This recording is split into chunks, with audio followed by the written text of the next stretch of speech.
Good morning, everyone. Yes, today I have my lovely wife back. I didn't jack it up this time. You bailed on me last week. I did. And everybody says, we don't need her. That's right. I feel sad. Anyway, guys, I think about 1% of decisions we make are really life-changing decisions. Not a lot. I mean, we make decisions all day long, but it's that 1% that really is the problem that most people shy away from making. And I screwed up. We're supposed to hear from one of our sponsors. We should hear from Tim. Let's hear from Tim, and then I'll be back with some words of wisdom. Hi, my name is Tim McKean, Family First Home Inspections. I've been doing inspections in the Valley for about 17 years. My inspection reports are very user-friendly, very easy to read, easy to understand. And the best part is I email my reports usually within an hour of completing the inspection. I also can order a termite inspection for you, and as an added bonus, I can order a free roof inspection done by a roofing company. My number is 480-577-5501, or you can email me at the address below. Thanks. Have a great day. Where? Right there. And the other one. Hi, guys. I think we're back here. Little technical difficulties. Story of our life. Anyway, thank you, Tim, with Family First Home Inspections. Great home inspector. Anyway, I was just saying about 1% of all decisions are really life-changing, big decisions. And yet that is what most people shy away from. And I believe it's also the reason why a lot of people don't get what they want out of life, or what they visualize they want. They dream, but are not getting it. They're just terrified of making big decisions. I mean, it's obviously something that I don't understand, but we also, the majority of the people out there are like that. And, they believe that they're bad at making critical choices, critical decisions. But there are ways that we could help you. There are things that we could do. So this week on MidWeek MindFreak, we're going to talk about how to make big decisions more easily. Chuck and Angela run multiple million-dollar companies. They are members of Riz Media's Billionaire Club, have coached and mentored thousands of agents, and are international speakers. They say by radically changing your mindset, not only can you change your outlook on life, but affect the actual results you obtain. Welcome to MidWeek MindFreak. Well, good morning, everyone. We're excited to... I like this topic because I think it's a topic. I don't know why I'm getting feedback right now from a mic, because my wife set it up. I don't know what she did here. Anyway, so, I'd say the biggest mistake people make when it comes to decision making is failing to focus on the outcome. They're just afraid of making that decision because of the things they're giving up, when they ought to be thinking about what is it that we're going to get, forward thinking. And like I said, in order to get something, you're going to have to give up something. That's just a fact, guys. And we have to focus on what are we really looking to achieve. So that's what we're going to talk about. The options of making those big decisions, and how do we make it more easier to make those big decisions, because most people are paralyzed by the fear of them making the wrong decision. And I think it's just a horrible way to go through life. And because many of us are wired to play it safe, is we believe that we're in a comfort zone, and that if we make these big decisions, what may happen to your life? I always look at it, if you don't make those decisions, what are going to happen to your life? So what is the secret to help them make the big decisions? So there's what is that called? An acronym? Yes. An acronym that we're going to use. It's called STAR. So STAR. Yes. Why don't you start with the S? So I want to preface it with, I think when I was thinking about this and I was thinking through why it's hard to make really big decisions, I think it's because you don't practice on small ones either. So it's just like anything that you're trying to achieve. It's the culmination of your skill building, right? You have to build your skills on decision making. So if we look at STAR as the acronym, and you start to practice these in silly, maybe, or not as important decisions, you'll strengthen that muscle in your mind so that when you're faced with the bigger decisions, you're going to be able to apply what we're going to talk about. So the first thing. You have muscles in your mind? I do.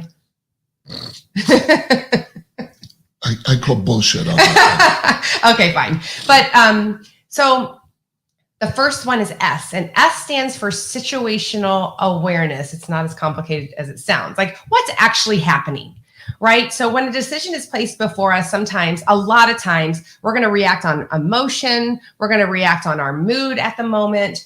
And of course, we're all human, so this is going to happen, but we can train ourselves to stop and assess what's actually going on here, right?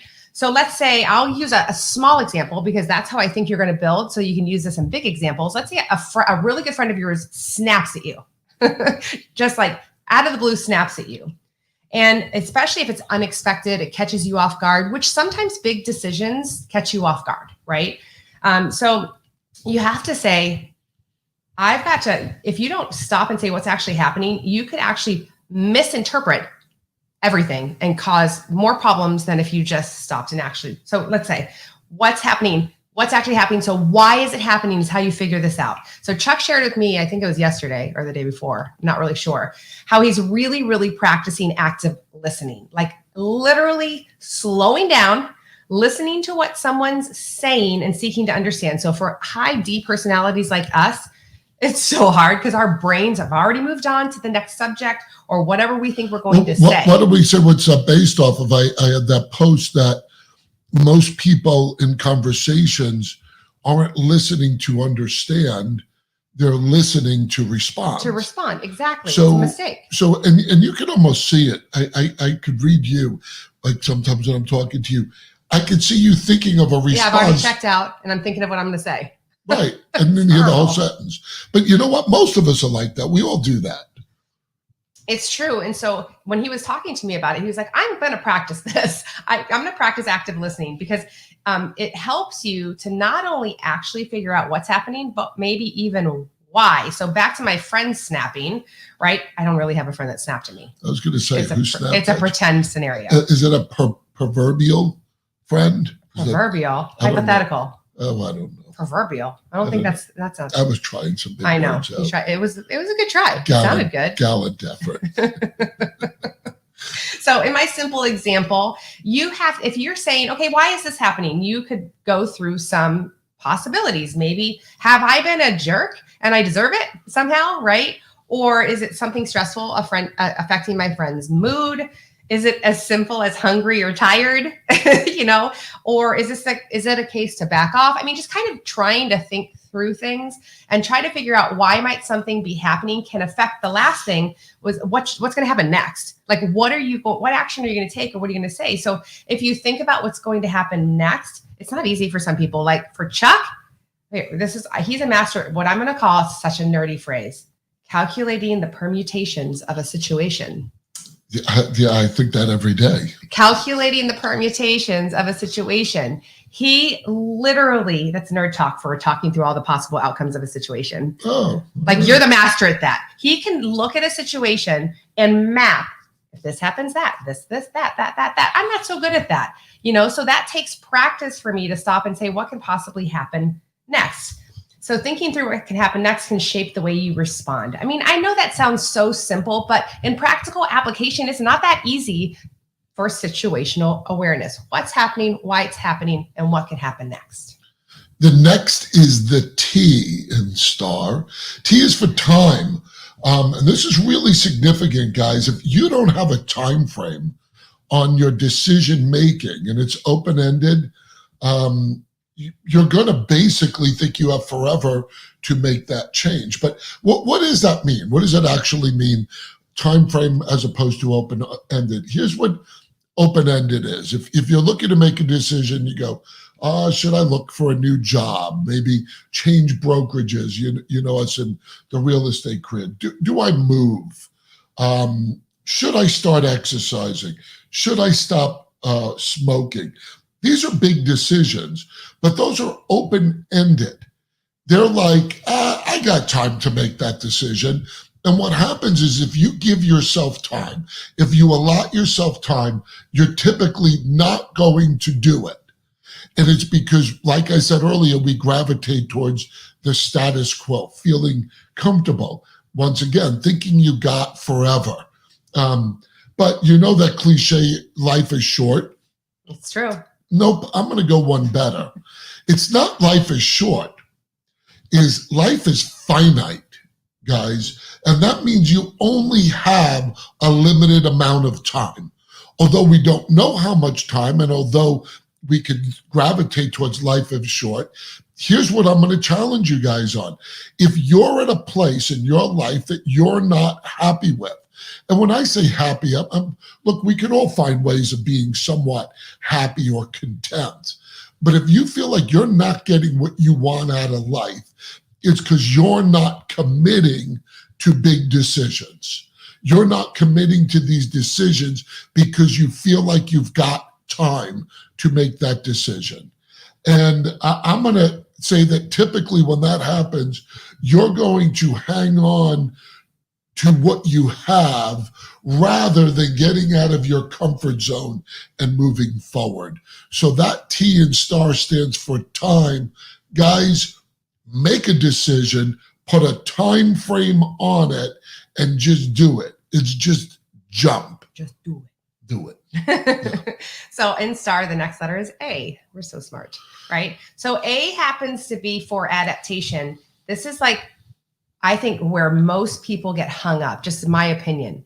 And a good decision maker has the ability to get excited and hopeful when faced with the possibility of change, not daunted and fearful. So the person who if you're excited or hopeful, it leaves room for the decision-making process. If you're fearful and daunted and you let that stop you, you've just caused your own decision-making process to stop. And that's what happens to people. Instead of saying, oh my gosh, there's possibility with this opportunity, maybe, right? They go, nope, either I'm comfortable, I'm afraid, whatever it is. And that in and of itself is a decision.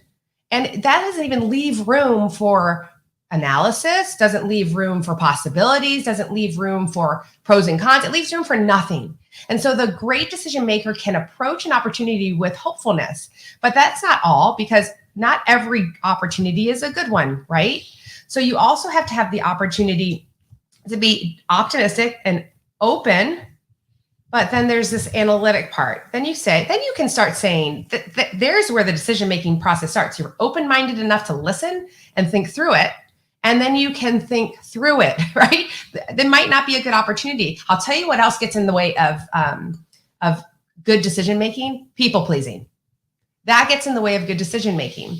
And so what I mean by that, there's a difference between going to people who have your best interest in mind and will give you wise counsel, and going to people who will give you their opinion, which is mostly based on what they need or want, and will tell you their opinion based on what they need or want.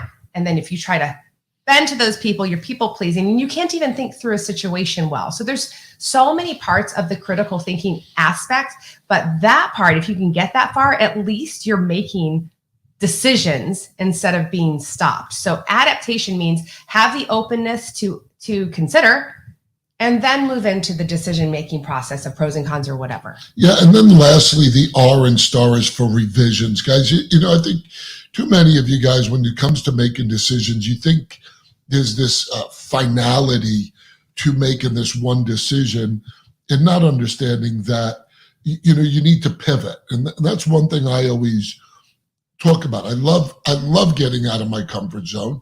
I love making big decisions and constantly moving my life and my business forward. But I also know, and it's clear in my mind, that because I make one decision doesn't mean that we can't pivot off of that decision. Too many people think, you know what? Once I do that, it's finite. So I give you, for example, you know, we talk to a lot of real estate agents. Obviously, that's what we do. That's our main career in life, and we live that. And where they're not happy where they're at, or they know there's something different, but they're choosing not to go to EXP because they feel like, well, I don't want to take that leap of faith.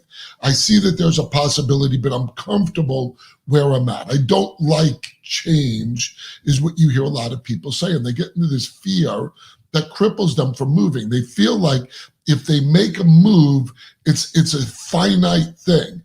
Well, here's what I say to them. Look, you make a move and it doesn't work out, you go back to any brokerage you want. And they really can't wrap their mind around it. Now, I'm not saying all decisions are easy to pivot, because that's pivoting. Because when me and Angela closed down the brokerage, it's not like we could pivot back and get back exactly what we had. But we also know that if it didn't work out, we're going to pivot and do something in this industry that will work out, because we know what we're capable of doing. So I want people to really understand that making big decisions is not you just set it in concrete and you can't move from it. I'll give you another one. When I moved from New York to Arizona, that's a big decision. But if Arizona didn't work, could I have moved back to New York? Absolutely. Absolutely. But we don't look at it that way, and it winds up crippling us. That's the sad part. That's yeah. what we want to get through your head. We don't want the decision-making process to cripple you. We want it to open up opportunities for you. Yeah, because you'll be amazed what may open up. And maybe that one decision might make a slight left turn to another decision you didn't see or foresee happening. Like meeting me. Yeah, like meeting you, exactly. Yeah. If I you wouldn't have met me in New York. Nope. Nope, I wouldn't have met you in New York. So the STAR model is anchored around people that tend to struggle with decision making, guys. That acronym should help you out making decisions. We want to share the pitfalls and the dangers, but we also want to describe the possibilities, the possibilities of getting out of your comfort zone. And we also know, guys, this is one thing that I can honestly tell you, I know I'm wired differently, and so is Angela. We believe in the personality profile with the DISC assessment, and Ds, which we both are, tend more likely to take that leap of faith and getting out of that comfort zone. So when we do talk to people and we address people in our lives and our business partners or people we're talking about making a decision, we understand what their personality profile is and understand why they're more hesitant on making decisions. Look, we're all wired differently, but at the end of the day, we're all striving for a better life, not only for yourself, but your family. So you have to learn how to get through these big decisions. You don't have to, but you'll be stuck your whole life. You'll be stuck. Tragic. I'm going to add one more letter to that acronym. Oh, No. We're going to call it STARP. Oh, that's not even a word. STARP. How about just star P? But star P period. Well, what does the P stand for? Go ahead. Prayer. Yes, absolutely. You know, that's one of the word. things. So see, I knew I was going to change my mind. Get out of your comfort zone, honey. Open your horizons to new vocabulary words. STARP. So yes, and if you are a believer and I believe in the power of prayer. Pray over your decision making, guys. You know, seek the Lord. And I have to tell you that's one of the final factors when just to share with you, I've made a lot of big decisions. I know we say most people only face 1%. A lot of big decisions in my life and very hard ones. But one of the biggest ones was closing down our very successful brokerage. I mean, you're doing $2 billion in production. It's not an easy decision. And I know God made it very clear to us because we were in constant press, 6 months. Yep. Well, that's a really long time for deep personalities to think through something. It's a lifetime. 6 minutes. 6 minutes is a long time. Never mind 6 months. Anyway, so prayer, I think, is a very, very big thing. You know, be still, know that he's God, and seek him. Guys, you know, if you're out there and you want to be around like-minded people, especially if you're in the real estate world and you are struggling and you're like, you know what, guys, I'm hearing what you have to say. We want to help. I'm stuck in a rut. I'm afraid to make that jump, that leap, that change, because you're being paralyzed by all the things you think you have to get accomplished or the fear of the unknown. Reach out to us. Let us at least talk to you. I mean, seek, guys, push forward, keep moving forward, because there's no such thing as staying still. You're either moving forward or backwards, guys. We'd love to partner with you. And you have any last words of wisdom, my love? I do not. Just STARP is now STARP. a new word in my vocabulary. Yes. So remember STARP, guys. And we appreciate you watching. Share this with people you think may need to hear something like this. But thank you, guys. God bless you. Have a great